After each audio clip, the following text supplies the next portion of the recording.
Bismillahirrahmanirrahim. Assalamualaikum warahmatullahi wabarakatuh. Alhamdulillahi rabbil alamin. Wabihi nasta'in ala umuri dunya waddin. Ashhadu an la ilaha illallah wahdahu la syarikalah. Wa ashhadu anna Muhammadan abduhu wa rasuluh sallallahu alaihi wasallam. Allahumma fassalli wa sallim wa barik ala sayyidina Muhammadin wa ala alihi wa ashabihi ajma'in, amma ba'du. Ma'asyiral muslimin, jamaah zuhur rahimani wa rahimakumullah. Bersyukur kita kepada Allah dengan mengucapkan alhamdulillahi rabbil alamin atas segala nikmat dan karunia yang masih diberikan oleh Allah Subhanahu wa taala kepada kita. Mudah-mudahan setiap nikmat dan karunia yang diberikan oleh Allah Subhanahu wa taala mampu menjadikan diri kita menjadi hamba yang selalu dekat dengan Allah Subhanahu wa taala. Hamba yang selalu bersyukur dengan apa yang telah diberikan oleh Allah, sehingga kita akan dikatakan sebagai abdan syakura, hamba yang selalu bersyukur kepada Allah.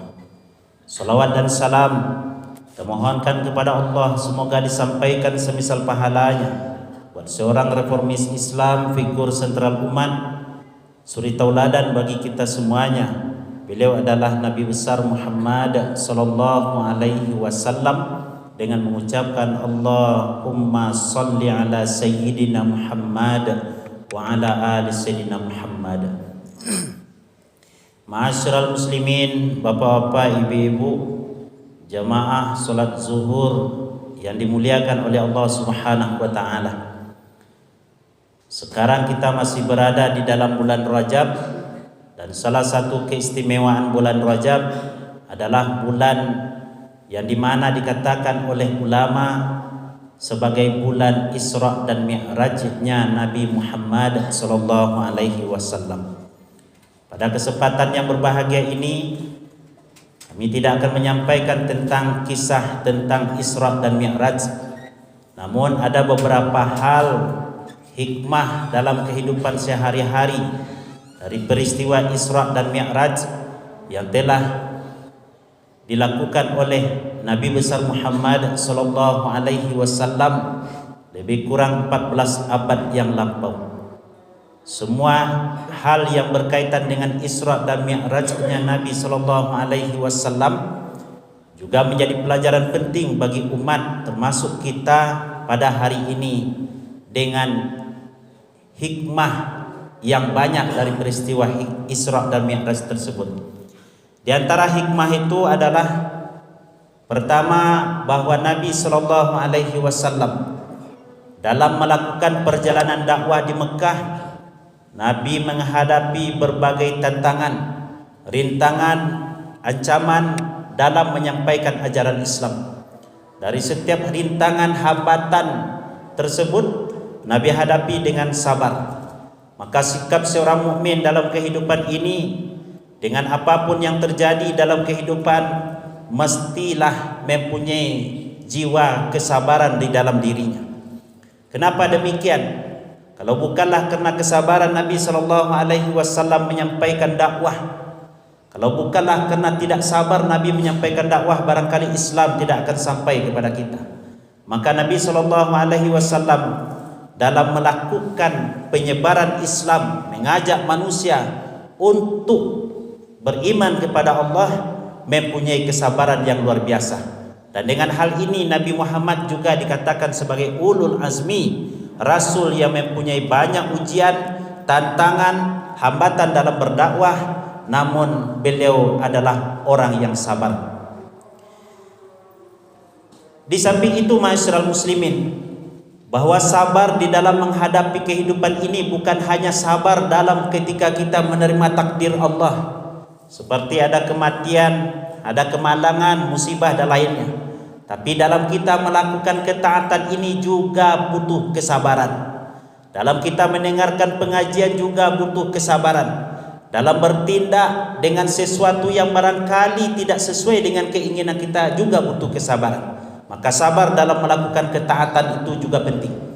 Yang kedua, kata ulama, sabar dalam meninggalkan perkara maksiat, meninggalkan sesuatu larangan, meninggalkan sesuatu yang dilarang oleh Allah Subhanahu wa taala. Sabar kita ketika mampu membalas dendam sama orang lain yang menyakiti kita. Sabar kita dengan sesuatu yang barangkali bisa kita melakukan kemaksiatan, melakukan korupsi namun tidak kita lakukan. Kenapa demikian? Karena kita yakin dan sadar bahwa semua ini adalah ujian dari Allah Subhanahu wa taala. Yang ketiga, sabar dalam takdir Allah, misalnya seperti kematian. Maka sabar adalah kata kunci sukses bagi seorang muslim dalam kehidupan ini. Ajaban li amril mu'min, inna amrahu kullahu khair, walaysa zaka li ahadin illa lil mu'min. Menakjubkan perkara orang beriman, karena seluruh perkara orang beriman itu adalah baik, dan kebaikan itu tidak akan didapati melainkan hanya bagi orang beriman. Yang pertama adalah iza asabat syarra syakara, kalau dia nikmat, diberikan nikmat, lahir sifat syukur. Yang kedua, wa iza asabat darra sabara, kalau diberikan ujian, maka yang muncul dalam hati seorang mukmin adalah sabar. Ini yang pertama yang harus kita gali hikmah dari peringatan atau perjalanan Isra dan Mi'raj yang dilakukan oleh Nabi sallallahu alaihi wasallam. Yang kedua, bahwa Nabi sallallahu alaihi wasallam sebelum diberangkatkan untuk melakukan perjalanan yang begitu jauh dan hanya ditempuh dalam beberapa waktu, Nabi dibedah dada Nabi, dibersihkan hati Nabi, dimasukkan hilman, islaman, yakinan, imanan, iman, Islam, sifat penyantun, keyakinan. Untuk apa hal demikian itu dilakukan oleh Allah melalui malaikat Jibril dan Mikail kepada Nabi? Bahwa sebelum kita melakukan ibadah, sebelum kita melakukan kebaikan, maka hal yang terpenting yang harus kita lakukan adalah bersihkan hati kita. Kalau hati sudah bersih, hati tidak bersarang penyakit-penyakit maknawi, ibadah apapun yang kita lakukan akan terasa lezat, akan terasa nikmat, akan terasa penghambaan kita di hadapan Allah.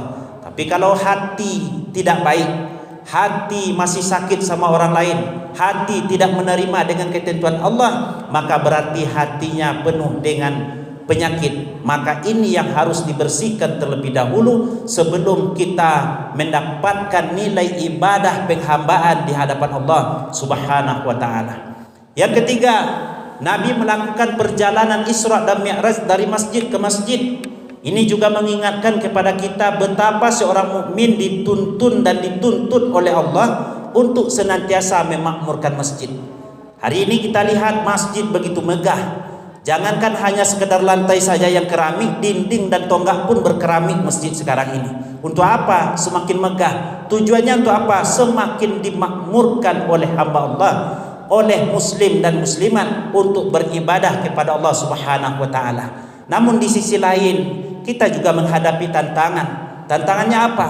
Banyak anak-anak muda kita, banyak orang-orang yang tidak begitu ingin datang ke masjid, tidak begitu terpengaruh dia dengan panggilan suara azan, dan lebih mementingkan panggilan keinginan hawa nafsunya.